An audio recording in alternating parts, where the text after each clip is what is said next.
বাড়িটার মধ্যে যখন তারা বাস করতে শুরু করলেন, পরের মাসে বাড়ির একজন নিখোঁজ হলো। 11 দিন কি 12 দিনের মাথায় সেই ভদ্রলোক আবার হাজির হলেন। পাশের লোকেদের মনে হলো যে এই মানুষটার কার্যকলাপ তার পুরনো অভ্যেসের সঙ্গে মিলছে না। যা পারছেন খাচ্ছেন, মেনলি ননভেজ, এবং সেটা মারাত্মক। এবং সব থেকে ইন্টারেস্টিং, উনি আসার পরে প্রায় কারুর সঙ্গে কথাই বলেন না। শুধুমাত্র ছাদে যান, পার্টিকুলার একটা কোণে গিয়ে বসে থাকে।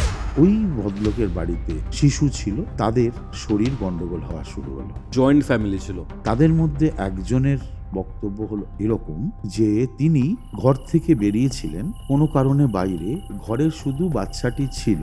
ভদ্রমহিলা ফিরে এসে ঢোকার মুখে দেখেন এই ভদ্রলোক ওই ঘরে বাচ্চাটির দিকে ঝুঁকে আছেন।